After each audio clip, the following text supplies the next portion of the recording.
Do you think that this new movie is completely faithful to the comic book? Is it completely what, sorry? Is it faithful to the comic book? Yeah, I think so. I think they've got it absolutely spot on.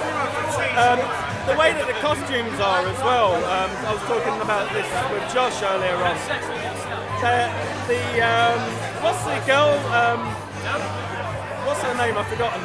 What, the small one? Yeah, Megasonic Deathmonger. I can't remember her name. That would be cool. But we know who we're talking about. Yeah, she's brilliant. And Megasonic Warhead. Negasonic Warhead. Yeah, she's great, and I love her costume because it's very true to like what the X-Men should be wearing in their film. Yeah. They've got Colossus right. I don't know how many X-Men films have got Colossus totally wrong. They've made him a big metal kind of Russian do-gooding kind of guy. He was perfect. You love him. You know, when you see him, he's amazing. Yeah. And his accent is just perfect. And he is Colossus as you read him in the books. Do you think that this is going to change a lot of what people think can be put into a superhero movie? Or do you think this is going to be a very one-off event? I don't know. I mean, they're talking about doing another Deadpool. It's been greenlit. Yeah, it'd be interesting to see what they do with that one. I love that there was a lot of cheeky references and a lot of piss taken out of their own kind of films. You know, that I don't want to say too much or spoil it, even though. Well, this is spoilers. Okay, well, go for it, mate. All right, well, then tell us the whole story if you want. There's a scene where Deadpool's talking about the X Mansion and talking about Professor X, and he says, "Oh, which one is it, Patrick Stewart or James McAvoy?" Yeah. And I thought that was brilliant. Yeah, it's really funny.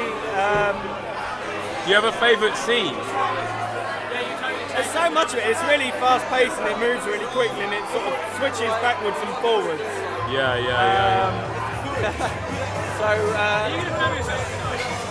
I don't know. I mean, there's a lot of it.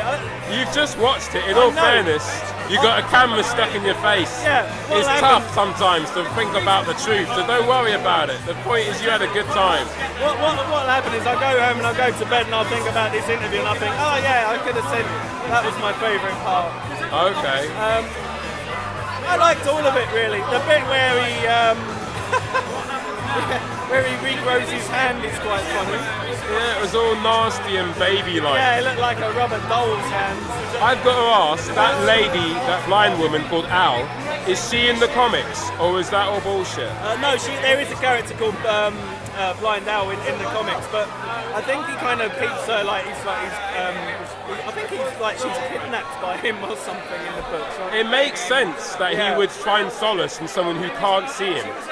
Yeah, because not only does it give him someone to talk to, because he can't just keep talking to us. No, but it gives him that sympathy factor that he is actually hanging out with other people, and thus making him more humane. So he's fucked up because of his relationship situation. He obviously loves Vanessa, and he's like in this situation where you know he tries to cure him. So he gets an offer that he can't refuse, and he goes with it, not knowing what's going to happen to him. So he disappears for a couple of years, and like when eventually they get together, you know, it's heartwarming, and that was probably my favourite scene actually, where they sort of, you know, they get together at the end again. So. Is there anything you didn't like about it before we switch off this video camera? Is there any particular scene anything I didn't like? Idea? No, I don't think so. There's normally something in every film, like the Star Wars film. There was loads of things in there that I was like, oh, I don't know about that, you know. And I love Star Wars, but if we're not talking about Star Wars. No. It's perfect then. I'd like to have seen maybe. I mean, I'm just being greedy, but maybe another X-Men cameo, maybe like Xavier or maybe Wolverine. But you know, hold the table. We're holding the table. Yeah. I'm filming his review, and now we have a different kind of movie. This is my wife. Well, okay. Deadpool is pansexual. Yeah. Josh, when you return, you must tell us if you like Deadpool or not. I like Deadpool. I am Deadpool. He is Deadpool. He's Captain America. Oh my God. I thought you were a cat. He is his cat.